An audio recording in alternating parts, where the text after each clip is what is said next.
idan mace ce ita ba a yi mata rawani amma ana yi mata me kamar dan kwali ko murfin kai shine suke cewa da shi khimar. Idan kuma za a yi mai guda 7 ne akan samu lifafa mayafai guda 2 wanda za a fara shimfiɗa su, sannan sai a samu kwarjalle guda 1, sannan kuma a samu riga guda 1, a kwarjalle guda 1, riga 1, sannan sai a samu rawani nawa kenan 3 dai kenan.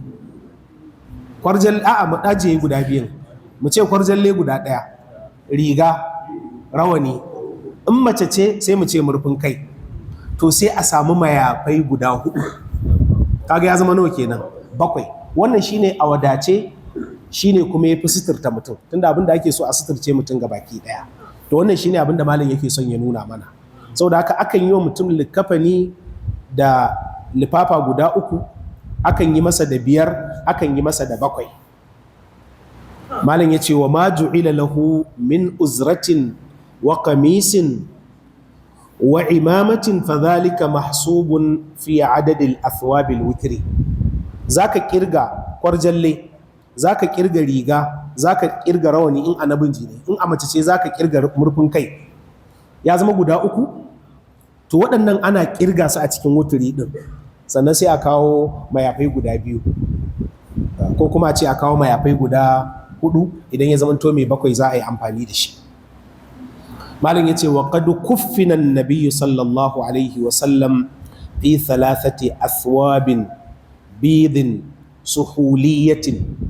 An yi wa manzon Allah sallallahu alaihi wasallam likafani cikin tufa guda 3 farare wanda ake sako su daga Yaman. Suhul ko suhula an ce wani gari ne a Yaman, sun kware wajen yin saƙa ta auduga, kuma sun kware wajen yin kamar ka ce fari da ake cewa, muna cewa akwai farin farin Kano ko yawwa, to irin wannan sun kware wajen yin wannan saƙa irin ta tufafi wanda ake irin na da. To saboda haka shine suhul din nisba ce zuwa garin. Manzo Allah sallallahu alaihi wasallam an masa likafani a cikin lifafa guda 3, udrija fiha idrajan, an nade shi a cikin su nadewa. To kun ga idan da akwai wani mutum da za a ce ya girmi likafani, sai a ce manzo Allah ya girmi likafani. Amma saboda a nuna mana a mahimmancin sutura har a mamaci, kada mutum a ce ya mutu a ce shikenan kawai a je a saka shi zindir dinsa, ba a mutunta shi ba. Sunna ce ta annabi sallallahu alaihi wa alihi wa sallam aiwa mutum wanka sannan kuma a sanya masa likafani. Shi isa ake cewa wane ya mutu za a yi masa sutura, watan kamar an ƙara rufa masa asiri kenan. Ba a san ko da mutum ya mutu a tona masa asiri yadda zai zamanto ba shi da kima. Wala ba'sa an yuqammasa al-mayyitu, babu laifi a yi wa mamaci riga daga cikin likafaninsa. Wa yu'ammam, kuma babu laifi a yi masa rawani. Wa yanbaghi an yuhannata, abu ne mai kyau, ya kamata a yi masa tahanith, shine sa turare, shi ake cewa da shi tahanith. In an ce hunnita ana nufin a sa masa turare. Wa yuj'al al-hanutu bayna akfanihi, a sanya wannan turaren duk tsakankanin likafanin nasa, tunda ai in an ce za a yi likafani guda 3 ko guda 5 ko guda 7, to ya kamata a daddaga kowanne a sa masa turare. Kuma malamai sun ce yana da kyau in za a sa turaren a yi amfani da turare wanda yake madarar turare, watan ba a cika son a sa turare wanda yake yana da alkohol a cikinsa ba. Wannan ba wai dan ana nufin alkohol ya zama najasa ba ne, tunda dai mahallul khilaf ne.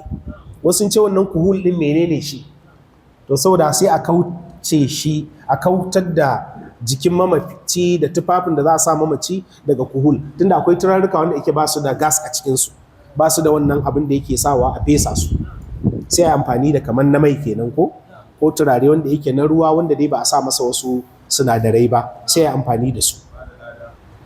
To sai kuma a sassaka a cikin tufafin nasa. Wa fi jasadihi, sannan duk jikin mamaci shi ma ana son a sanya masa turare. Wa mawadhi'is sujudi minhu, da guraren sujjada. Mutum yana yin sujjada a gurare guda 7 a jikinsa. Akwai goshi, akwai hanci, akwai hannaye guda biyu, akwai guyoyi guda biyu, sannan kuma akwai yan yatsun kafa. In kun kirga za ku guda nawa? 7. To duk guraren da mutum yake yin ibada da su ana son a sa turare. Sannan malamai sun ce yana da kyau leɓen sama a goga mata turare, sannan ana goga wa idansa turare, sannan ana zuwa daidai kunnensa haka ta nan shi ma ɗan goga masa, sannan mazaunansa shi ma ana son a sa turare. Suka ce ya za a yi sai a samu auduga, sai a dangwalo, sai a dinga ɗan goggogawa da ita. In an gama in yi so sai a jefar da audugar.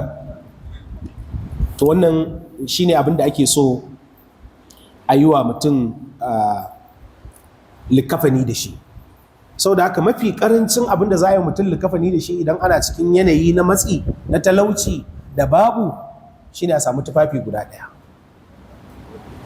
Kun ga an samu cikin sahabban manzon Allah sallallahu alaihi wasallam wanda da irinsu